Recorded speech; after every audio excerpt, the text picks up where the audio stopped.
Industries Limited Q2 FY22 earnings conference call. As a reminder, all participant lines will be in the listen-only mode, and there will be an opportunity for you to ask questions after the presentation concludes.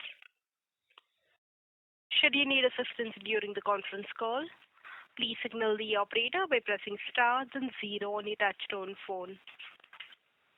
Please note that this conference is being recorded. I now hand the conference over to Mr. Shiv Mattu from CDR India. Thank you, and over to you, sir. Thank you, Nizam. Good evening, everyone. Thank you for joining us on the Aarti Industries Q2 FY22 earnings conference call. We have with us today on this call Mr. Rajendra Gogri, Chairman and Managing Director of the company, Mr. Rashesh Gogri, Vice Chairman and Managing Director, and Mr. Chetan Gandhi, CFO of the company. Before we begin this call, I would like to point out that some statements made in today's call may be forward-looking in nature, and a disclaimer to this effect has been included in the results presentation shared with you. I would now like to invite Mr. Rajendra Gogri to take you through the performance of the company and his outlook on the business. We will then open the forum for Q&A. Over to you, sir. Thank you. Good evening and very warm welcome to all of you attending this call. I hope all of you and your families are in good health as we start seeing things coming back to normal. I trust that all of you would have received the Q2 FY22 results presentation that has been uploaded on the stock exchange website earlier today. First, a review of our financial performance. As you may have seen, the first half performance reflects the strong traction we had been witnessing and also puts us firmly on track to meet our growth guidance as shared earlier this year. Our revenues crossed 1750 crore during the quarter, which was up by about 33% on a YOY basis and over 17% on a QOQ basis. During the quarter, we continued to witness the sharp increase in raw material prices, fuel prices, and logistic costs, which also contributed to the increase in top line of the quarter.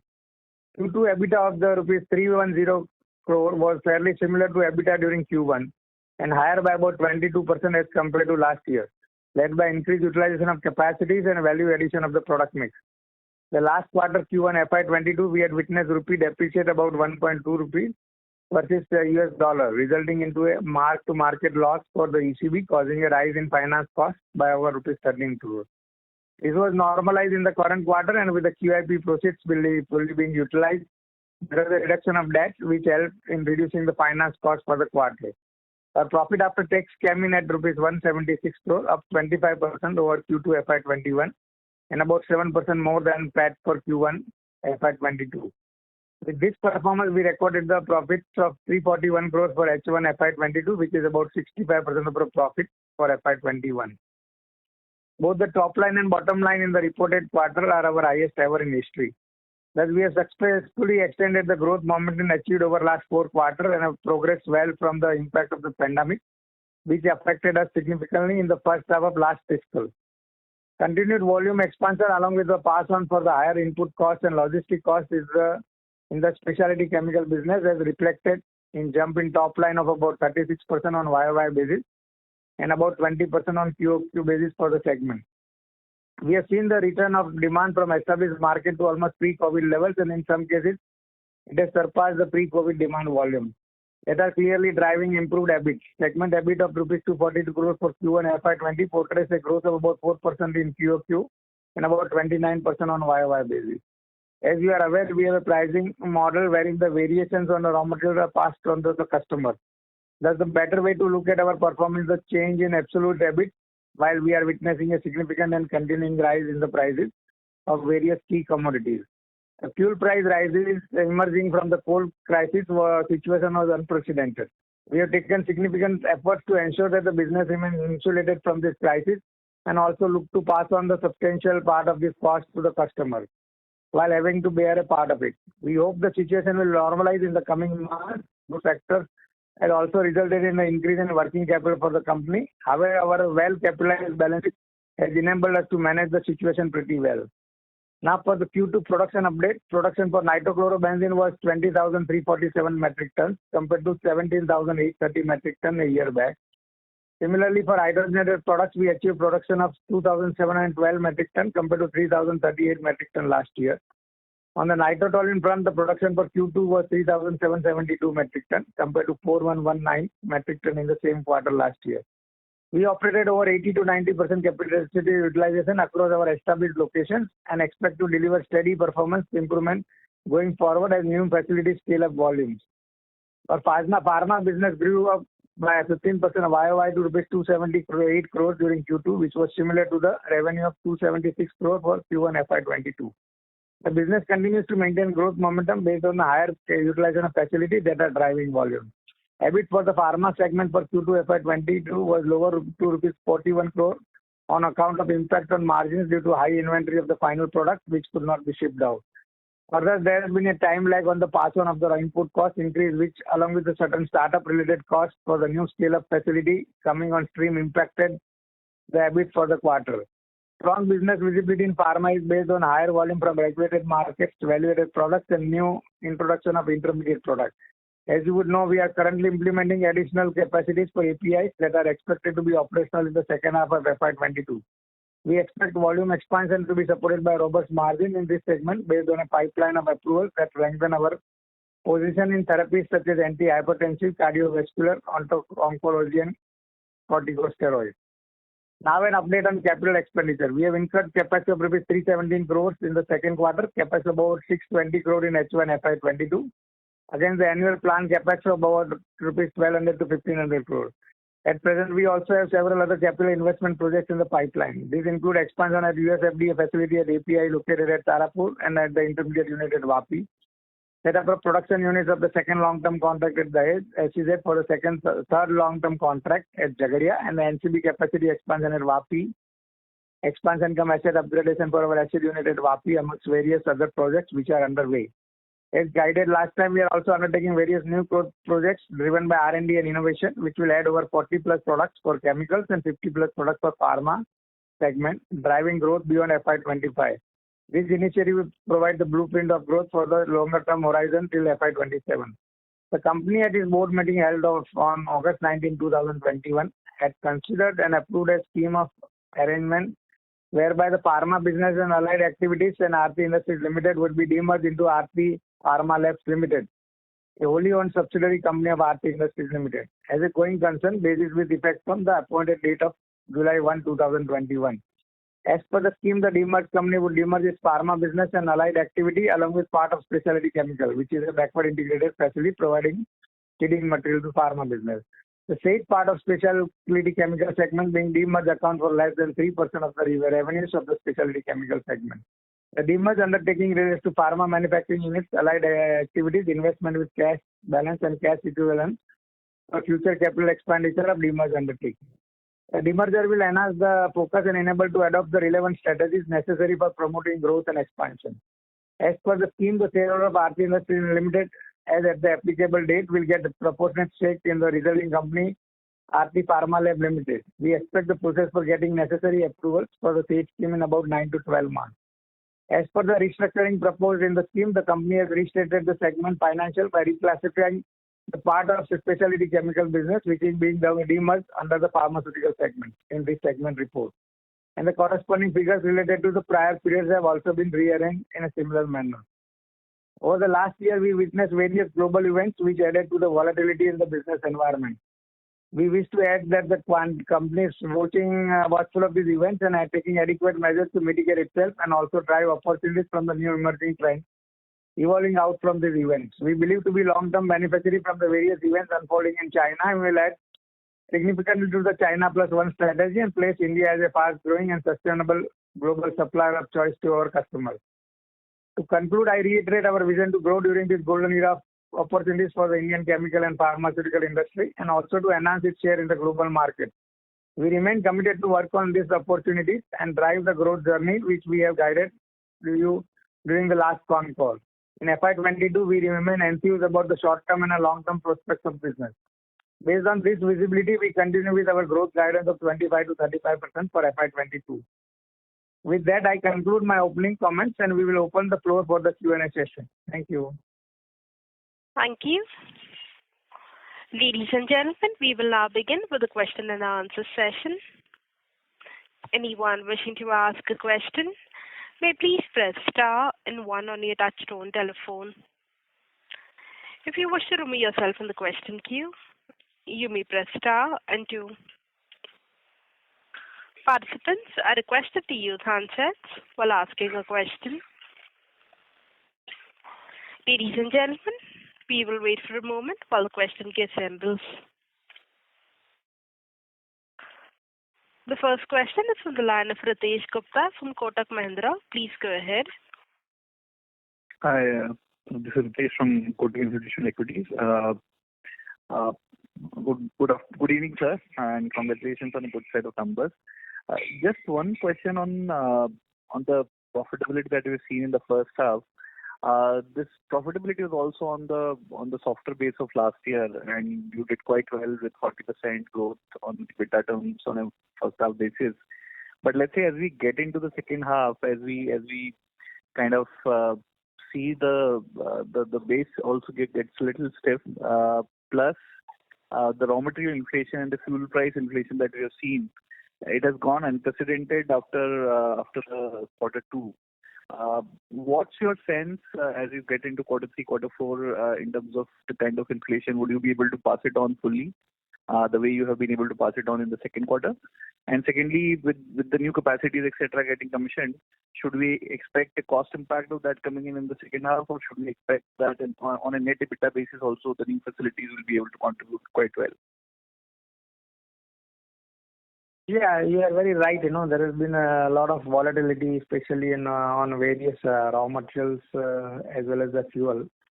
And we have to see how it pans out in the second half also. But generally, we are able to pass on the raw material variable to our customers. And so broadly, in the first half, we have got about 65% of the profit of the last year. So overall, we see that we should be able to maintain around in the range of 25 to 35% annual growth rate for the year.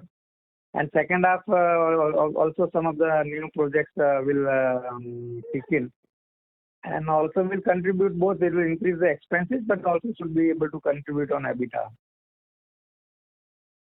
Got it, sir. That's very helpful. And just on the pharma side as well, should we expect the pressure to continue in the third quarter as well, or do you think all the issues that you saw in the quarter two were more temporary in nature? I mean, the reason I'm asking is because some of the other pharma API companies they've not done well in second quarter. They've also have a pretty muted second half outlook. So do you share the same? Your commentary suggests that whatever you saw in 2Q seems to be one-off.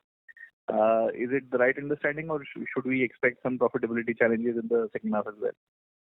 Yeah, in pharma, Q2 profitability was having impact of 2-3 reasons, and I think of course raw material pass on in pharma takes time, and definitely that will have an overhang in next quarter. But overall, the new capacities are coming in, in this quarter and in next quarter, in second half of this financial year, and with that, I think.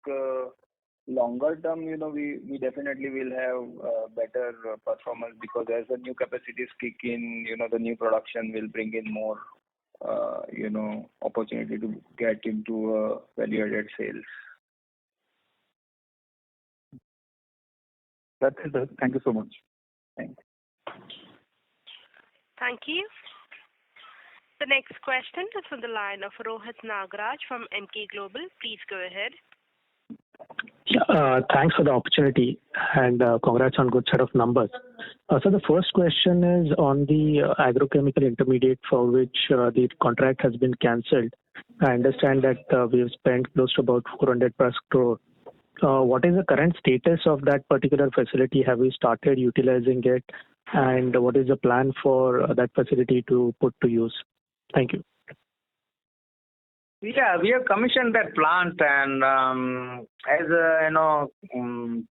mentioned in our earlier con call, now we should be starting up the volumes mainly in the FY23, and by FY24 we should be able to realize 80 to 90% of the capacity utilization in this plant for the same intermediates.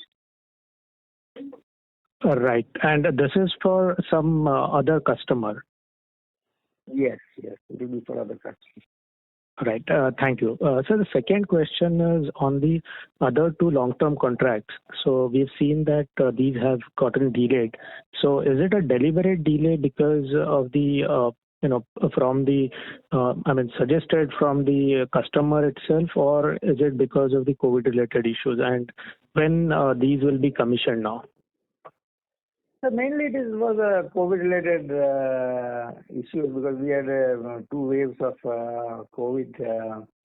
So that second contract we are targeting chemical charging in Q3, and third contract maybe Q1 of FY23 will be the third contract commissioning. Sure, sir. Thank you so much. Best of luck and Diwali wishes. Thank you. The next question is from the line of Surya Patra from Phillip Capital. Please go ahead. Yeah, thank you for this opportunity. So, first question is on the cost rise. What we are seeing in the month of October after the Q2. So, how swift for us it would be for passing on the cost particularly for the specialty chemical business? Yeah, generally we have this raw material pass-through model. So domestic market, it is passed on the same month. And exports tend to have as such. Hello? Yeah. Okay. But do you think, sir, since there is although it is like a customized business, large part of our business is customized, but there would be a kind of some kind of in passing on the way the prices has gone up.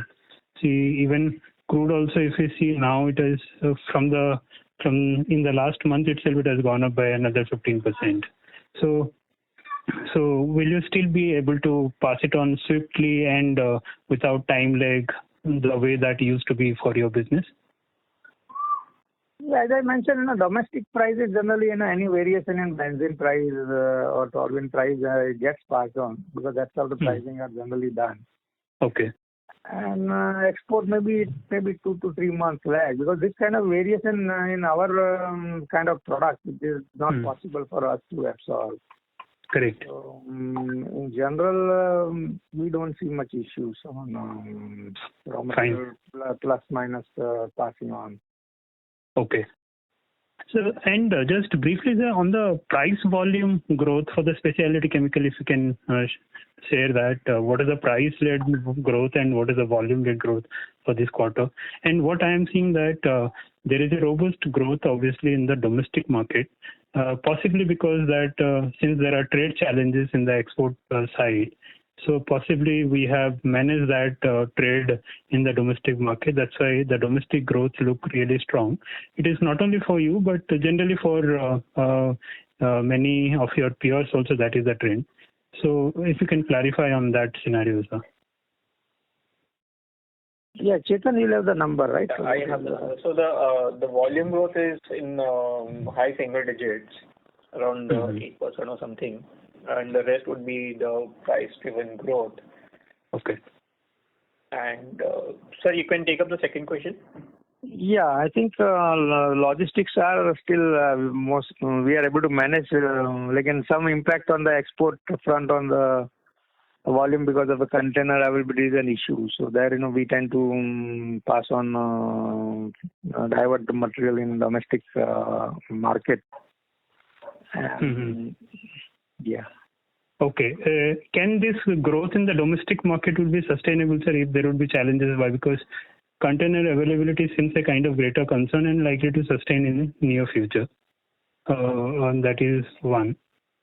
On that, if you can add on to. Yeah, domestic demand is robust. So whatever some impact which might come in export, we should be in general, I think, should be able to divert the material and rearrange our capacities for domestic market. Okay. Just last one question, sir, from my side. You have mentioned that the gross margin turn normalized. So do you see that? So that means we have been seeing a kind of a strong gross margin scenario in some time, 47, 48 in that range, beyond 45 levels. Now this 42, you are saying it is a normalized one. So that means that is the kind of range one should think going ahead in terms of gross margin. Actually, if you see the last year Q2 was we had to give in a non-reg market. Mm-hmm. So last year Q2 was we had to divert to because the certain market the demand was less Indian market. So Q2 was given on a non-regular market. So that is now corrected. So whatever supply we have made this year is to a regular market. So that's how it is more of a normalized. Okay, it was not done. Yes, sir, please. Yeah, so as a percentage generally, because if the raw material prices increases, then your gross margin and EBITDA margin goes down. So that percentage absolute is not correct measure. Mm-hmm. Okay. Sure, sir. Thank you. Wish you all the best, sir. Thank you. We'll move on to the next question. That is on the line of Rohan Gupta from Edelweiss. Please go ahead. Yeah, hi, sir. Good evening.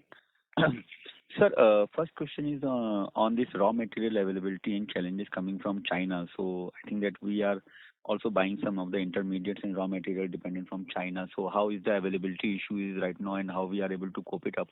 And there has been significant price increase also in terms of these material coming, as you those said that you will be able to pass it on, but just wanted to understand from the customer perspective whether they will be able to take on all the price increase or not.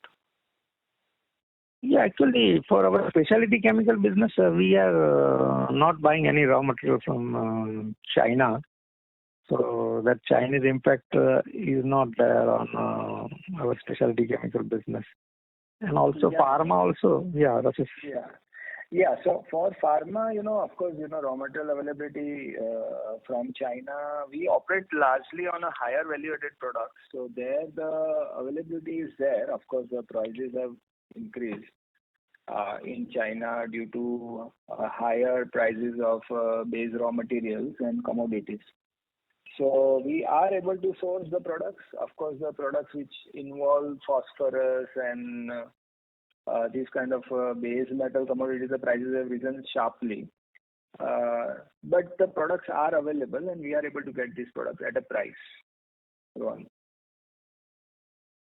Okay. And we will be able to pass it on because there is a significant pressure in pharma business margins in the current quarter, as also ours in the earlier participants. So do you see that there will be delays in passing it on to the end customers, or it's just only that maybe a quarterly phenomena, and in general you have always guided for at least close to 18 to 22% kind of margins in that business, so or we will be able to achieve that quite swiftly in second half?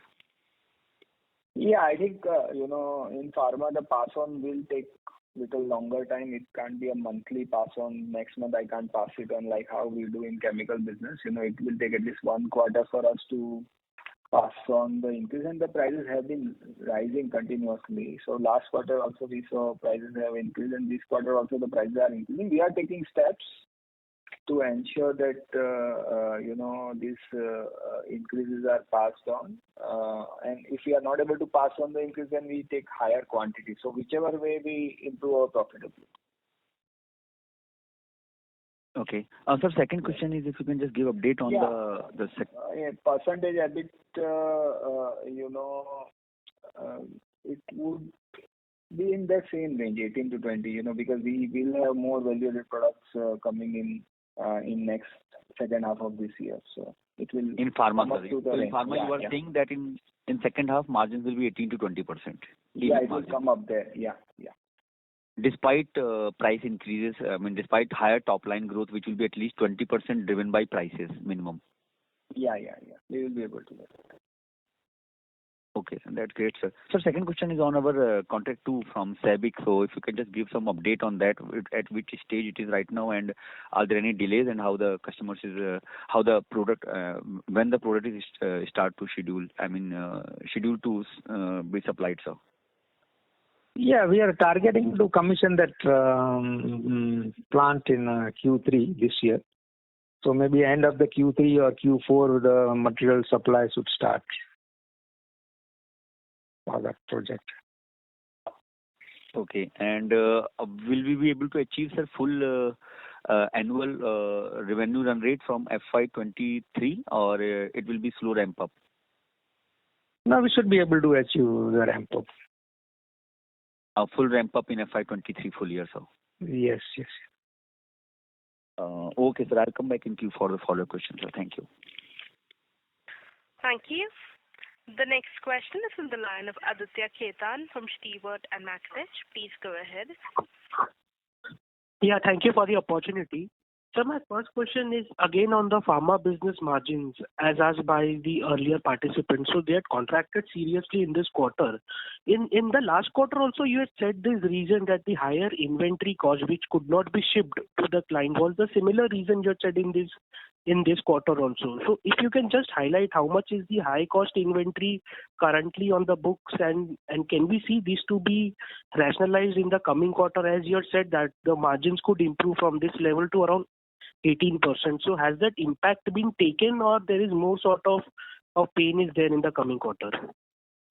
Yeah, basically in the both the quarters, we had challenges, in moving the products because of the shipping challenges, and also I think certain production delays resulted into the production of final chemical, APIs in the very last 15-10 of the quarter, so which resulted in delay in exports. So due to which those could not be monetized into profits, and they have remained in stocks.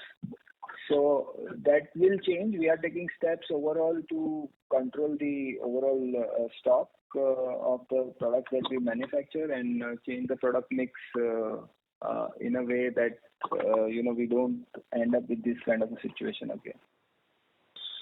Okay, sir. If you can just highlight a bit more, so this impact is majorly on the API or API intermediate or in the caffeine segment. If you could just give an idea in which API segment and caffeine segment. Okay, API. Largely API segment in this quarter, and earlier it was in caffeine segment in previous quarter. Because of unavailability of the containers, we could not ship them out, and that the containers which were available, which were on the port, etc. So I think the shipping movement is gradually, as we go along. I think in October we have seen the situation ease out a bit for Europe and US routes. And going forward, I feel that there should not be any challenge getting this material shipped out. Okay. Sir, now, so next question is on the specialty chemical segment. Sir, as it is very clear, like our business model works on a cost plus basis. So any increase in RM cost also increases the top line. So consequently, considering now the commodity prices are at an exorbitant level, wherein the benzene is currently around 90 rupees a kilo. So if suppose there is a case wherein the global commodity prices starts to fall and they come to a normalized level, so that could again pose a risk for us in terms of top line. So will you change the guidance of the top line? So considering if the raw material prices starts to fall, so will that change the guidance of the top line, or will it remain the same and that could be offsetted from the newer business volumes?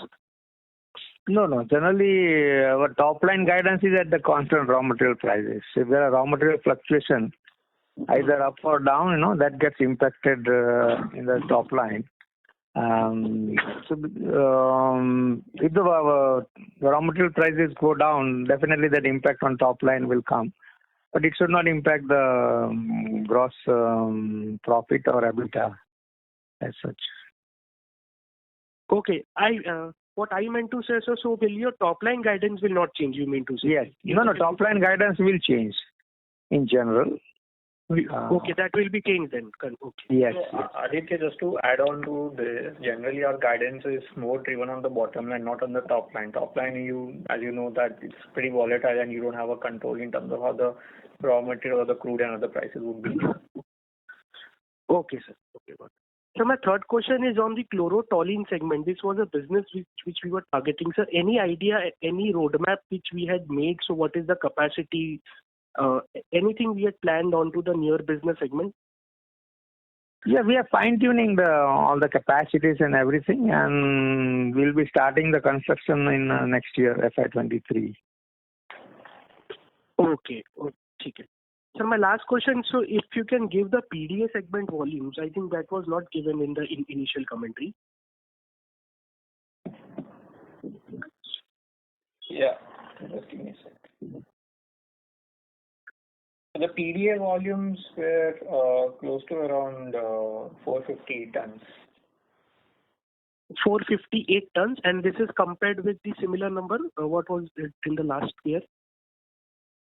470 tons. 470. Okay, sir, got it. Thank you, sir. That's it from us. Thank you. The next question is from the line of Arun Prasad from Spark Capital. Please go ahead. Yep. Thank you for the opportunity. Sir, my question is on the. Sorry to interrupt, Arun. We are not able to hear you. Can you speak a bit louder? Am I audible better? You're still sounding very soft.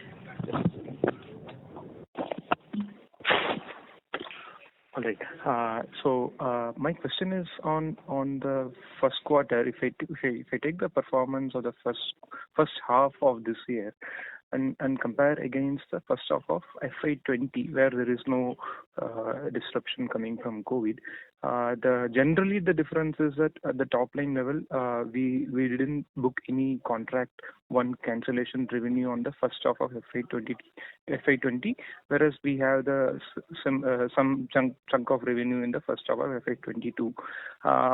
So definitely on this perspective, the top line has grown by 19% on a CAGR basis, whereas the gross margin hasn't kept pace with the top line growth. It has in fact grew at 17%, lower than the top line growth. Similarly, the EBITDA has grew only by 10%. So given that the contract one cancellation should flow through the gross margin and EBITDA, why we are seeing that, sir, that EBITDA and gross margin is not keeping up with the top line growth? Is there any qualitative reasons, and can it reverse in the coming months and coming quarters? Yeah, as we mentioned, basically the top line is don't connect directly because it is volumes become more crucial in general. So we cannot directly take it on a percentage basis. Sir, I'm not comparing the gross margin or EBITDA margin. The growth in the absolute revenue and growth in the gross margin and growth in the EBITDA. Okay, what you are saying is the growth in the. So that I think we are comparing with FY20, right? So that we'll have to check up, Yes. Yeah. So I think that number will have to be checked up because that is a 2 year earlier. So, but in general, because our new capacities are still on a ramp up phase, so the expenses are higher. So that impact will come in FY22. And that as the capacity gets ramped up, I think that should improve the EBITDA. Okay. All right. So specifically, when we are talking about the below gross margin expenses like shipping costs and all, if it reverses, the absolute pricing will also get reversed, or we will be able to price it at current levels, even if we see reduction in the shipping costs and other costs, other expenses or not. No. If the shipping freight comes down, the price will come down. Basically, the additional prices what we are getting because of the higher shipping cost is directly related to that increase in shipping. So if it corrects, then the sales price will also get corrected. Okay. All right, sir. Thank you. That's it from my side. Thank you. The next question is from the line of Vishnu Kumar from Spark Capital. Please go ahead. Good evening and thanks for your time, sir. Sir, if you could just mention the new projects that will start in the next 18 months. You mentioned that the SABIC contract will start in 3Q. If it's possible to mention the timeline when the rest of the projects plants are likely to start over the 18 months and the indicative capex that you will book in the gross block. So new products mainly will start mainly in FY24, towards the end of FY24 and mainly in FY24-25. That is all chlorotoluene and its downstreams, and also some new downstreams in existing nitrochlorobenzene and chlorobenzene. More value-added products will come in. Okay, I was asking more like we have a CWIP of 1,600 crores. Plus, you mentioned at the start that for the current year, 1,200 crores we'll spend, of which 600 we have already spent. So if I take 1,600 of CWIP and another 600 for the rest of the 6 months, so 2,200 crores. I want to understand any of this, how much will get commissioned, let's say in the next 6 months or let's say next 18 months, it will be useful. Yeah, so that most of them will get commissioned basically. So that will be over this say 2 contracts. Then nitrochlorobenzene expansion will come in play, and acid division restoration which we are doing, and pharma also. This Tarapur 4 API expansion also will kick in. Any rough capex number that we'll take to the gross block, that will be useful. So, Vishnu sir, I would just request you, if you look at the investor presentation deck, it has a slide in terms of the ongoing capex activities which are expected to be commercialized by FY23. Got it, sir. Yeah, and also the future ones. So that should address a major part of your query. Got it, sir. And so when we split the pharma division, how much of the gross block or the capex will get bifurcated? Any rough idea on that? If you could just help us on that. So from the new initiatives, the new initiatives, the capex which is targeted at pharma is in the range of around 350 to 500 crores. So that would get bifurcated. Understood, sir. Sure, sir. Thanks a lot. Yeah. Thank you. The next question is from the line of Pratik Ragnekar from Credit Suisse. Please go ahead. Yeah, hi. Thanks for the opportunity. So 2 questions from my side. And one, in your opening comments, you mentioned that part of the RM increase was probably getting absorbed. So is the understanding right that this absorption of the higher RM cost is mainly on the export side where your contracts take a little longer to reprice? Is that understanding correct? Yeah, generally export, it takes about quarterly lag. Right. So there's no spread contraction or anything as such. It's just essentially the time lag. So in 3 months or 2 months of time, that should balance itself out. Yes. Okay. And on the disruptions in China, would some of your competitors also be facing similar issues which would maybe be beneficial to you? And if yes, how would that benefit come through? Is it in terms of volumes or spreads? Yeah, some places, there are disruption and it will improve. So for some of our product margins will improve, but somewhere, higher margins, whether, customers will be able to sustain. So there can be some volume impact also. So overall things are very volatile in that sense to how the situation will happen, But there are some price-wise, there are definitely some of the products the margins are improving, but there can be a corresponding volume contraction for some products. Got it. So overall, it will remain in that 25 to 35 range itself. There is no. That is what broadly currently we are estimating. Okay, so are you seeing any benefit in the ongoing quarters and post the end of Q2? Yeah, that's what I was saying. Q3 and Q4, there are some where the margins are improving, but we see that somewhere, some of the end-use industries are not able to sustain. those kind of price increase. So some sort of a balancing will take place. Got it. That's it from my side. Thank you and all the best. Thank you. The next question is on the line of Ritesh Gupta from Kotak. Please go ahead.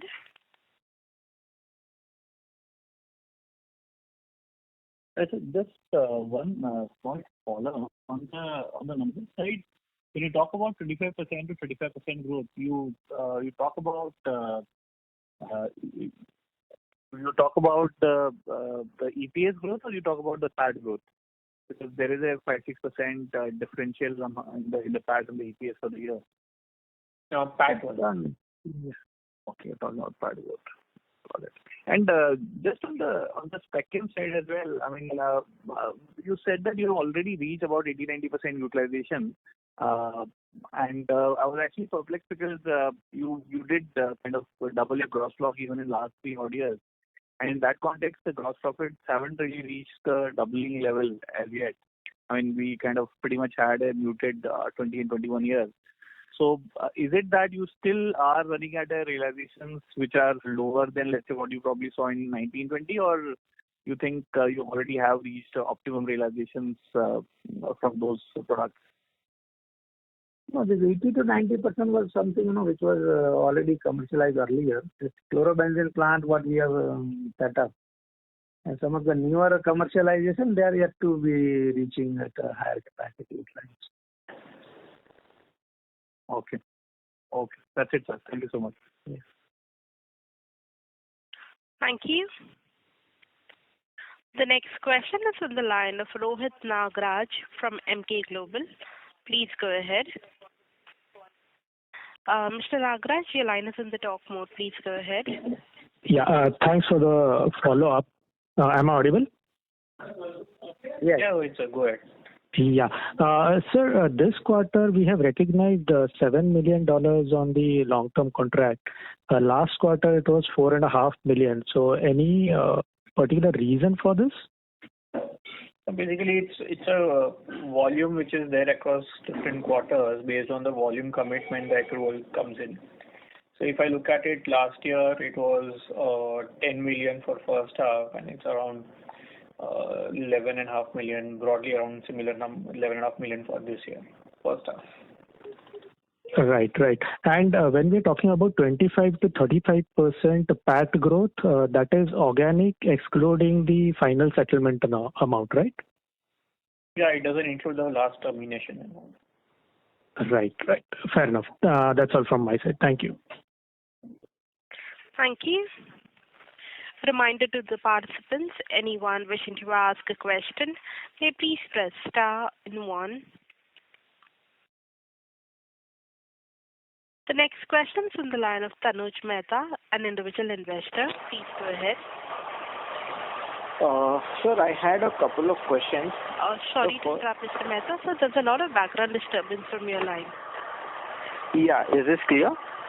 No, sir. There's still disturbance. Hello? Yes, sir. Please proceed.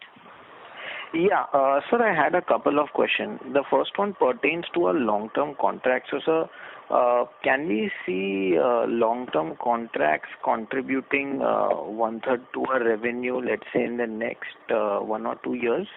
And, sir, in total, how many long-term contracts do we have? No, actually, only this contract which were of a larger tenure, 10 years or so, which were put in public domain. But we have a lot of other contracts, which are 4-year, 5-year terms also, as such. And some of the contract gets rolled over, 3-year contract rolled over 4 or 5 times. So we also have other contracts also. In general, percentage-wise, this contract which we have put in public domain, that will be only about 10 to 15% on the top line.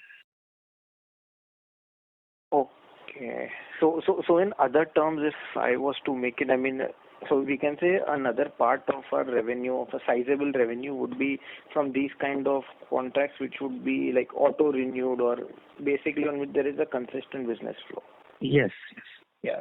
And this includes that contracts which are of a tenor of less than 5 years, which are regular in nature and so on. Okay. So, and if I may ask another question, I wanted to know that by next year we would be done with most of our capex by FY23. So post that we would be seeing margins increasing in an upward trajectory by. So how would we see the margins from that year, sir? Yeah, then the volume growth will happen in those products where the expansion will be over in this FY22 and FY23. So margins, as the capacity will get further ramped up in FY24-25, that benefit will come up. But by that time, there will be newer projects which will get commissioned for the new product lines. Okay. Thank you, sir, and good luck for the coming quarters. Thank you. The next question is from the line of Pranav Tendulkar from Rare Enterprises. Please go ahead. Hi. Thanks a lot for the opportunity and congratulations on the good set of numbers. Sir, I have just two questions.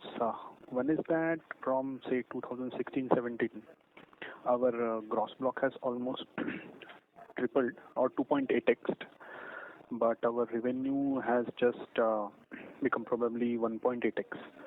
So is this anomaly because of we entering into a larger space where asset turn is lower, or is there anything? And if we do same thing for EBITDA per fixed assets, that also is the similar observation that EBITDA has become, I think, 1.7x, 1.8x, and gross block has almost 2.8x. And generally for 5 years, yeah. Generally, value-added products, the asset turn ratio is lower, and EBITDA also because some of the recently commercialized capitalized project they have to get full volumes, and in general the capital costs have increased, and also some of the capex was more on sustainability related measures also. Right. So can we assume this trend going forward? Yeah, so this current number should become more of a benchmark than the earlier numbers. Okay. So currently, whatever is commissioned, what is the EBITDA capacity of that commissioned project? I'm not saying a CWIP, which is around 1,600 crores, but whatever is commissioned, what is the EBITDA capacity of it? Because you keep on stressing that EBITDA margin is actually constant and pricing is not in our hands, which I understand completely, and I agree with it. Yeah, that absolute number will not have often available that. But sir, if I have to just address this question, considering what is there and what are the ones which are coming on stream from now on till FY24, we've given a growth guidance considering that the fact that many of these projects might start seeing a decent utilization by FY24. So from that basis, considering FY21 as a base, we are expecting the EBITDA, the bottom line growth to be almost 1.7 to 2x to FY21. So that should give you an indication in terms of where this will contribute to. Right. And that includes the CWIP commissioning also, right? So whichever 1,600 crores is currently in September quarter, and then there will be some more capex. It includes that future capex in the guidance. Am I right? Yes. Yeah. Okay. Perfect, sir. Perfect. Thanks a lot. Thank you. The next question is from the line of Amar Maurya from Alf Accurate Advisors. Please go ahead. Yeah, sir. So thanks a lot for the opportunity. Just continuing with the last question, sir. If I see, almost in last 3 years, 2021, we would have commissioned, almost around 3,000 crores kind of capex, right? Is it? Hello? Yeah. Yeah, I'm saying in 2021 till now, how much of the capex which we had capitalized, around 2,000 crore?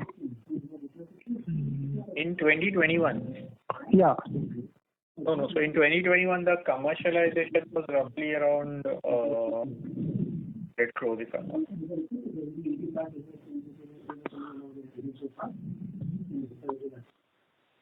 So I'm saying FY20 and FY21 altogether we would have commercialized around, capitalized around 2,000 crore kind of a capex. Yeah. Is that a right number? Yeah. Okay. And plus now 1,600 crores of CWIP. So out of the 1,600 crores of CWIP, let's say by 23, how much would be the capitalized number? 1,600 crore, yeah, that will get capitalized, yes. The whole 1,600 crore will get capitalized, right? Yes. Okay. So around about 3,600 crores kind of a capex, right?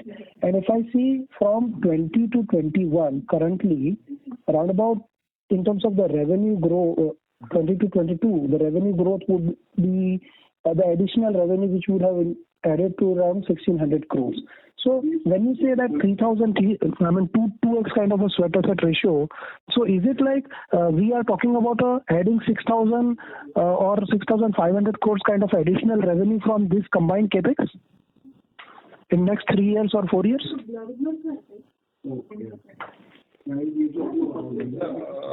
The asset turn ratio would not be in the range of 2x. Then it would be what? 1.5 times? Yeah, you have to be in the range of 1.5 to 1.7 kind of stuff, because many of these initiatives are at a higher end of the business on a value-added basis. Over there, there's a bit of a higher investment as compared to the turnover kind of stuff, and that's where the delta margin component over there was a bit higher. Okay, so basically you're saying in terms of the revenue turnover, that may not percolate, but if I see the fixed asset versus the EBITDA... Yeah. Plus the additional aspect is that part of this investments which has done was in terms of the sustainability initiatives and upgradation and other things, which will not add up directly to the turnover. Okay. Okay. So then how to look this number? Like, when you're saying that, okay, the historical numbers are not valid in this context, and, we have done a lot of investment into the, the building blocks for the future capex or, for the sustainability purpose.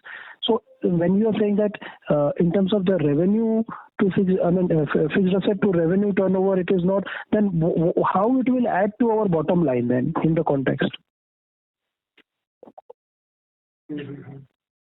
Overall, I think 1.7 to 2 times by FY24. So I think that should reach to almost 9,000 crore, right? Top line. It should reach around 8.5 to 9.5. Yeah, around similar numbers. Okay. So 9,000 crore from the current, let's say 22. Okay, fine, sir. Fine. Thank you. The next question is on the line of Surya Patra from Phillip Capital. Please go ahead. Okay, so just one question. So at this current juncture, sir, we are seeing kind of a abnormal situation in terms of cost, in terms of trade challenges and all that. That is one. And secondly, we are seeing kind of a peak disruption situation from the China side. So in a way, this situation, the disruption was supposed to benefit us in terms of incremental supply opportunity, whereas in terms of the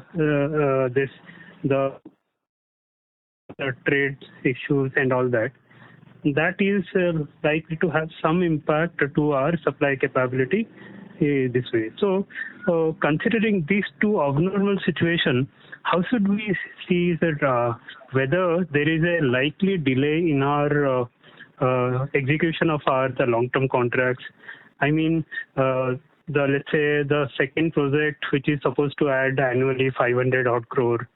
So can we see that optimal annual run rate by FY 24-25 only, not nearly in the near term, not in FY 23. Similarly, the third project of a 900 odd number, so 90 crore odd number, so that will not come in the 23, rather it will come in FY 24, something like that. So that is one angle. And second question also is, sir, see this disruptions globally at its peak, now more supply opportunity that should be coming. So whether we have built any pipeline or we have kind of a visibility of new contract signings or anything that we have already achieved on that line might not have specifically highlighted or announced or something like that, or any kind of business visibility that you're already added for your business. So these two aspects are, one is whether the current challenges will delay in ramping up the long-term supply arrangements, and secondly, whether we have benefited in any way in terms of our supply ability or future supply capability. Yeah, this on both second and third contract, there is enough demand visibility, so we don't see any issues. We should be able to ramp up substantially in FY 23 itself, or both second as well as third contract. And overall, the China Plus One is panning out, and we are continuously exploring one-on-one kind of a contractual business also, as well as a multi, like chlorotoluene range will be totally a multi-customer, multi-end-use sector kind of a product. So both activities are currently pursued, and we'll see the growth in both ways. Okay. And you had also mentioned, sir, when you talked about this FY 22 to 24 kind of outlook when you had provided for the first time. So at that time you had mentioned that you also started working on the developmental project with the innovators or the large global customers. So anything on that front, if you can update us, means what is the progress or in which line that you are working? What is the nature of those arrangements? Yeah, in pharma also we have started working with innovators, and also in chemicals we already have relations with multi-year relations with so many customers. So we have been working with them on that. So they are at various stages, some of them on R&D design, and all those constructions should be starting towards some of them towards the end of this year. Mm-hmm. And major project will start construction in FY 23. Okay.